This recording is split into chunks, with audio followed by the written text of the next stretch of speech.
Hello everyone, my name is Mathis Irondil, and welcome to the first part of my Elder Scrolls Online lore series. Today I'm going to be telling you the story of Bleakrock Isle and the Wailing Prison, the starting areas for the Ebonheart Pact faction in the Elder Scrolls Online. I'll really only be focusing on the main quests in this video, so if you want to know more about the zones, you'll just have to play them for yourselves. But before we can get to Bleakrock, our Redguard necromancer Safine Neversleep finds herself in the most terrible place, the Wailing Prison of Cold Harbor, the plane of the Lord of Domination himself, Molag Bal.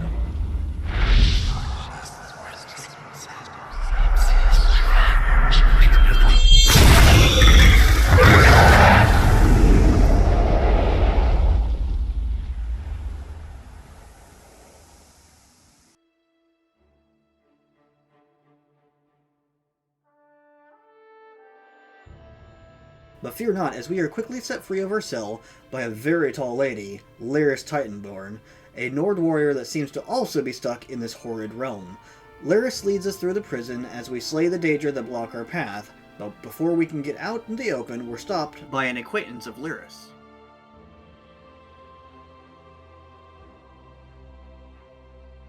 Prophet! Greetings, Vestige. Like you, I am a prisoner in this place. You must rescue me, and I, in turn, must rescue you. And so now, our goal is to rescue this prophet. But it becomes evident quickly that our escape cannot be kept secret for long.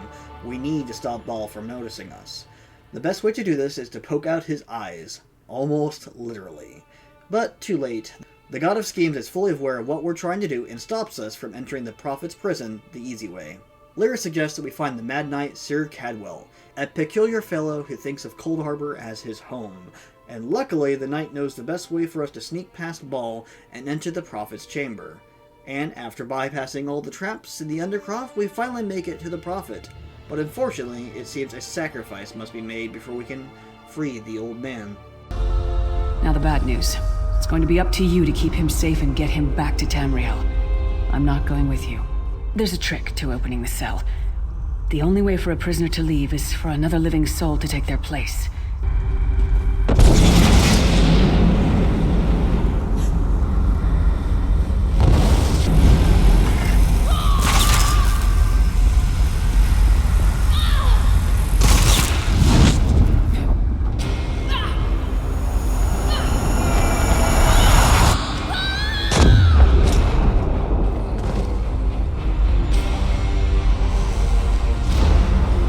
Freedom!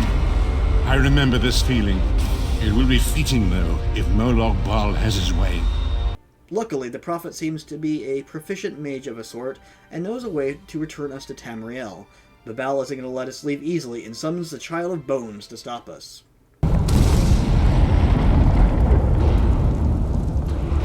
The mortal thinks it can defy me. Futile. Soon your world will be in my chains. After dispatching the abomination, the prophet summons the power of Etherius itself, so that our Safine can reattune herself with Nirn, and we can jump into this portal home. Luckily, the developers changed this to make it automatic, as when I first did this quest at launch, you had to click on the portal for it to work, causing many new players, such as myself, to leap to their deaths. Great Akatosh, dragon god of time, I require your strength. Let the way be opened.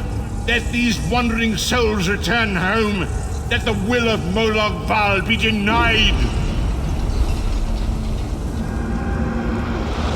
Hurry! We must go now!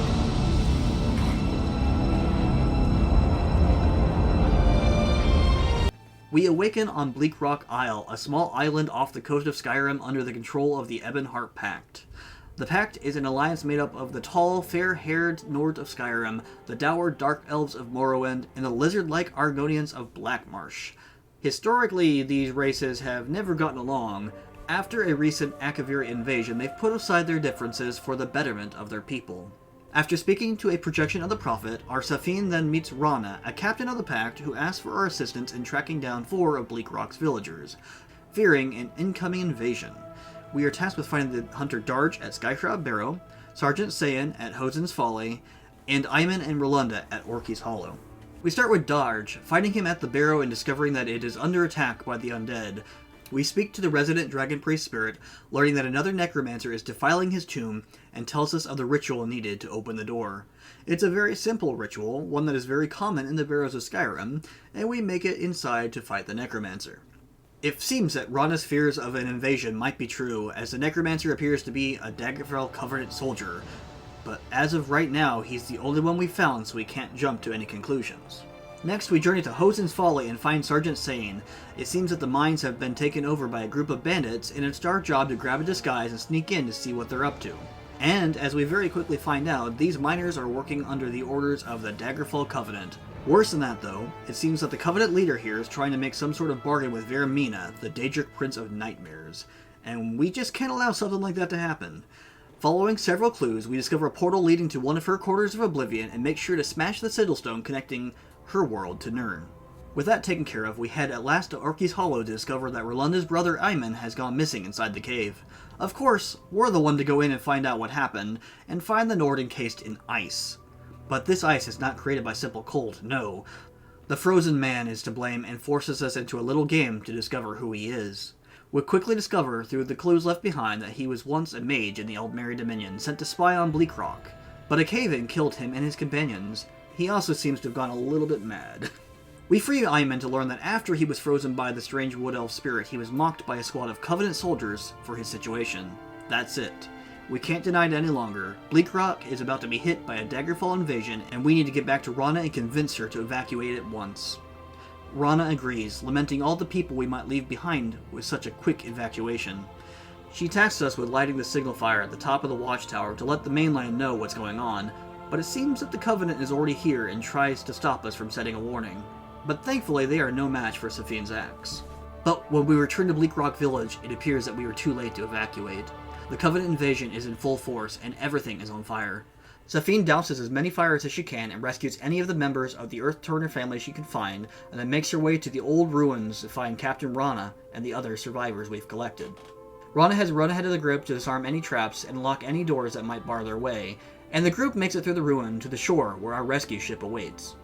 So many dead, so much destruction. But our little group makes it safely to Balfoyen, a coastal region of Morrowind. But there's no time to lose. We must alert Davin's Watch to the crisis. But we'll have to wait until next time for all that. I have been Mathis Irondil. Thank you all for watching. Hey everyone, Mathis Irondil here. Thank you so much for watching my video. If you enjoyed the video, consider leaving a like or a subscription on the channel, or both if you want. Or if you wanted to support me even more, maybe monetarily, I do not have a Patreon or anything like that. However, I am a storyteller and an author, which might be evident by the type of videos that I make on this channel. I've written a story called Immortal Colors, which is on Amazon right now.